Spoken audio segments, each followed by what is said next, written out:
اللہ پاک نے قرآن مجید کے اندر اپنے محبوب حضور نبی اکرم صلی اللہ علیہ وآلہ وسلم کی معصومیت کو بیان فرمایا ہے کہ پیغمبر ادنا سے ادنا گناہ سے بھی معصوم ہوتا ہے۔ پیغمبر گناہ نہیں کر سکتا، چھوٹے درجے کا بھی، معمولی سے درجے کا بھی پیغمبر بولیے گناہ۔ کافروں نے ایڑی چوٹی کا زور لگایا، مکہ کے کافروں نے، کہ حضور نبی اکرم صلی اللہ علیہ وآلہ وسلم کو ہم پھسلا دیں، استغفر اللہ معاذ اللہ۔ حالانکہ آخری پیغمبر کو بھیجا گیا اس لیے تاکہ لوگ ان کی کیا کریں، بولیے ذرا، اطاعت، ان کی پیروی کریں۔ لیکن آپ اندازہ لگائیں مکہ کے کافروں کا، وہ کتنے ہٹ دھرم تھے، کتنے ضدی تھے، کس قدر وہ گمراہی کے راستے پر چل رہے تھے۔ وہ چاہتے تھے کہ محمد معاذ اللہ استغفر اللہ یہ ہماری اطاعت کریں صلی اللہ علیہ وآلہ وسلم، ہم ان کی اطاعت نہ کریں بلکہ بولیے یہ ہماری اطاعت کریں۔ انہوں نے اس کے لیے بڑے جتن کیے، ہر حربہ اختیار کیا حضور علیہ الصلوۃ والسلام کو گمراہی پر لانے کے لیے۔ مثلا قبیلہ ثقیف کا ایک وفد تھا، وہ ایک دفعہ حضور کے پاس آئے اور انہوں نے آ کر کہا کہ اے پیغمبر، ہمارے قبیلے کو آپ 1 سال تک بت پرستی کی اجازت دے دیں، اگر آپ اجازت دے دیں 1 سال تک تو 1 سال کے بعد ہم آپ کی بات مانیں گے۔ یعنی کہ مکہ کے بہت سے کافر ایسے تھے جو یہ مطالبہ کرتے تھے کہ اے محمد صلی اللہ علیہ وآلہ وسلم آپ گیو اینڈ ٹیک کی پالیسی اختیار کریں، کچھ لو اور کچھ دو کا فارمولہ اپنائیں۔ یہ نہیں ہو سکتا کہ ہم آپ کی ہر بات مانیں، یہ کیا ہے جی، ہم اس نظام کو نہیں مانتے۔ آپ ایسا کریں، کچھ اپنی منوا لیں اور کچھ ہماری، کچھ اپنی منوا لیں، کچھ ہماری مان لیں، آدھا آدھا کر لینا، آدھا آدھا۔ یہاں تک انہوں نے کہا، کافروں نے یہاں تک کہا کہ اے پیغمبر آپ ایسا کریں، یہ قرآن لے جائیں، استغفر اللہ معاذ اللہ، یہ لے جائیں، آپ کوئی اور قرآن لے کر آئیں، ہم وہ مان لیں گے، اس کو ہم نہیں مانیں گے۔ کافروں نے، مکہ کے کافروں نے ایک فرمائش یہ بھی کر دی کہ آپ ایسا کریں، اسی کے اندر کچھ رد و بدل کر دیں، آپ کچھ الٹ پلٹ کر دیں، اور اگر آپ سے کافر آ کر پوچھیں کہ آپ نے یہ کیوں بدل دیا ہے تو بتا دینا ان کو اللہ نے حکم دیا تھا بدل دینے کا، لہذا میں نے بدل دیا ہے۔ اب کیا آپ یہ توقع کر سکتے ہیں کہ ہمارے پیغمبر کافروں کی کسی باتوں میں آئے ہوں گے؟ سارے بولیے نا ایک دفعہ۔ ہم تو سوچ بھی نہیں سکتے کہ حضور علیہ الصلوۃ والسلام آپ تو کافروں کو کفر سے ہٹانے کے لیے آئے، شیطانوں کو شیطانیت سے ہٹانے کے لیے آئے، باطل پر چلنے والے لوگوں کو باطل سے ہٹا کر اللہ کے راستے پر چلانے کے لیے آئے۔ تو یہ کیسے ممکن ہے کہ 0.1% بھی حضور علیہ الصلوۃ والسلام نے مکہ کے کافروں کی کوئی بات مان لی ہوگی؟ سوال ہی پیدا نہیں ہو سکتا۔ حضور نے تو ان کی کوئی بات نہیں مانی، بلکہ دو ٹوک انداز میں فرما دیا کہ جاؤ، حکم چلے گا تو صرف میرے اللہ کا چلے گا۔ معاذ اللہ، مکہ کے کافروں نے حضور علیہ الصلوۃ والسلام کو راہ راست سے ہٹانے کے لیے، ڈگمگانے کے لیے، حضور کو پھسلانے کے لیے، استغفر اللہ معاذ اللہ، نقل کفر نہ باشد، پھسلانے کے لیے انہوں نے ہر حربہ اختیار کیا ہے، ہر جتن آزمایا ہے، ایڑی چوٹی کا زور لگایا ہے۔ انہوں نے خوف کے ذریعے بھی آپ پر پریشر ڈالا، لالچ کے ذریعے بھی آپ پر پریشر ڈالا، یہاں تک کہا کہ اگر آپ کو رشتہ چاہیے، حسین جمیل لڑکی لا کے ہم دینے کے لیے تیار ہیں، آپ کو مکہ کی سرداری چاہیے، ہم آپ کو سردار بنا دیتے ہیں، اگر آپ کو دنیا کی دولت چاہیے، ہم دولت لا کے آپ کے قدموں میں ڈھیر کر دیتے ہیں۔ بولیے، آپ کہیے آپ کو کیا چاہیے، ہم آپ کا ہر مطالبہ پورا کرنے کے لیے تیار ہیں، بس آپ ہماری چھوٹی سی بات مان جائیں، ہمارے بتوں کو برا بھلا نہ کہیں۔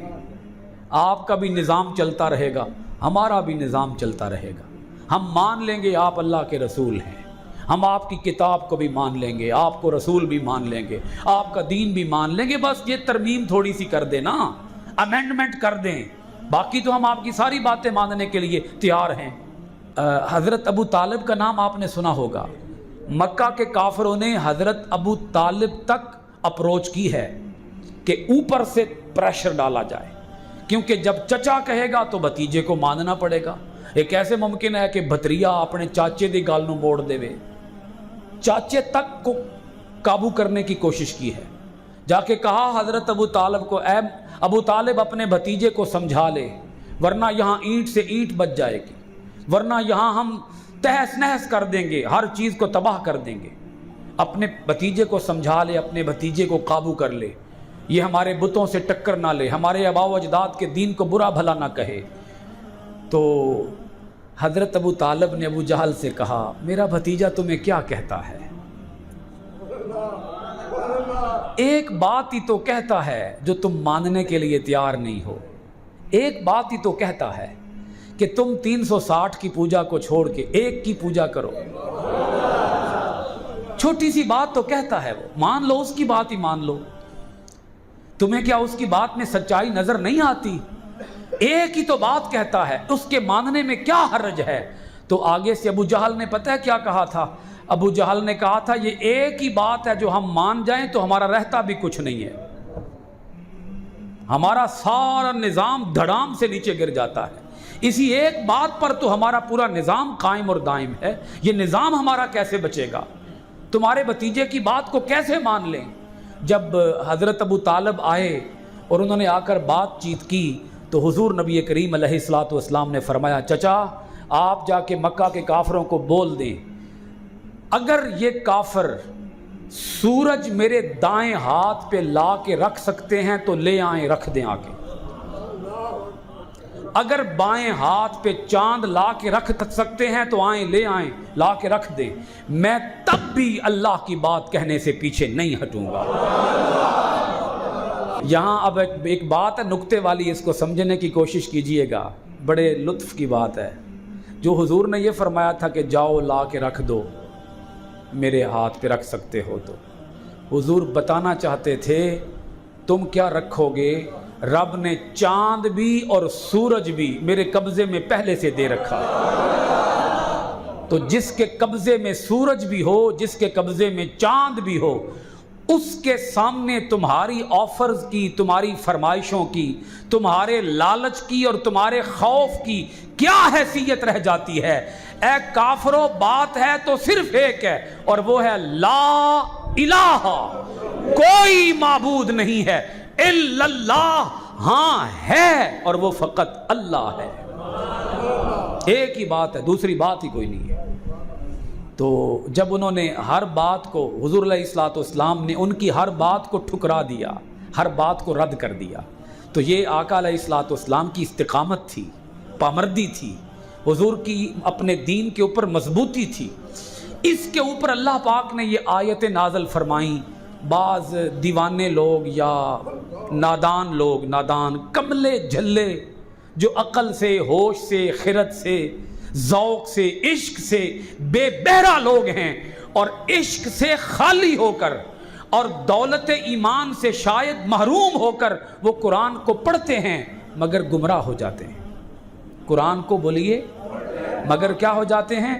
اب سنیں آیت کے الفاظ، وَإِن كَادُوا لِيَفْتِنُونَكَ عَنِ الَّذِي أَوْحَيْنَا إِلَيْكَ لِتَفْتَرِيَ عَلَيْنَا غَيْرَهُ، اور انہوں نے پختہ ارادہ کر لیا کہ وہ آپ کو برگشتہ کر دیں، یعنی آپ کو گمراہ کر دیں اس کتاب سے جو ہم نے آپ کی طرف وحی کی ہے، لِتَفْتَرِيَ عَلَيْنَا غَيْرَهُ، تاکہ آپ بہتان باندھ کر منسوب کریں ہماری طرف اس کے علاوہ، یعنی آپ اللہ کے علاوہ کسی اور کو معبود کہہ دیں کہ اور بھی کوئی معبود ہو سکتا ہے، کسی اور کی بھی عبادت کی جا سکتی ہے۔ آگے اللہ پاک فرماتا ہے وَإِذًا لَاتَّخَذُوكَ خَلِيلًا، اگر آپ ان کافروں کی بات کو مان لیتے تو وہ کافر آپ کو اپنا گہرا دوست بنا لیں گے۔ اگر آپ کافروں کی بات کو، تو کافر آپ کو اپنا بڑا گہرا دوست بنا لیں گے۔ سورہ بنی اسرائیل کی آیت نمبر 84 ہے یہ، ولولا ان ثبتناک لقد کدت ترکنوا الیہم شیئا قلیلا، اور اگر ہم نے آپ کو ثابت قدم نہ رکھا ہوتا، یہ وہ الفاظ ہیں جس کو پڑھ کے بعد لوگ گمراہ ہوئے، اور اگر ہم نے آپ کو ثابت قدم نہ رکھا ہوتا، اب یہ اگر ہے، اگر نہ رکھا ہوتا تو آپ ضرور مائل ہو جاتے ان کی طرف، کچھ نہ کچھ کسی حد تک آپ ان کی طرف مائل ہو جاتے۔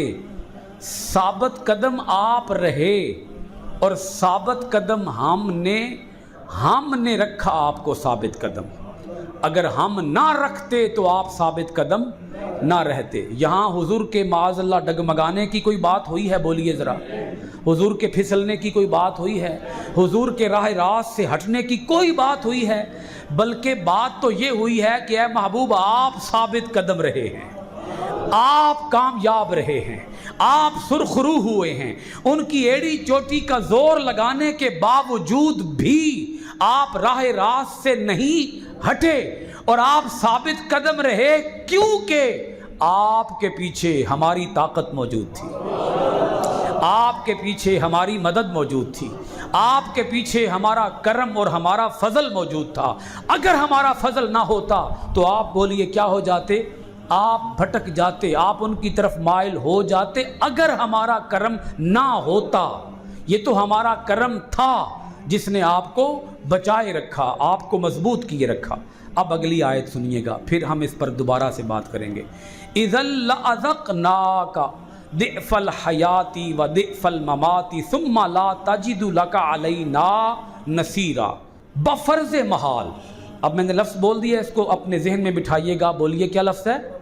بفرض محال، اگر آپ ایسا کرتے اے پیغمبر، اگر آپ ایسا کرتے تو اس وقت ہم آپ کو چکھاتے 2 گنا عذاب دنیا میں اور 2 گنا عذاب موت کے بعد۔ اگر آپ بفرض محال ان کی طرف مائل ہو جاتے، ان کی کسی بات میں آ جاتے، ان کے کسی بہکاوے میں، بفرض محال اگر آپ آ جاتے تو ہم آپ کو عذاب دیتے 2 گنا عذاب کا مزہ چکھاتے دنیا کے اندر، اور 2 گنا عذاب کا مزہ چکھاتے موت کے بعد۔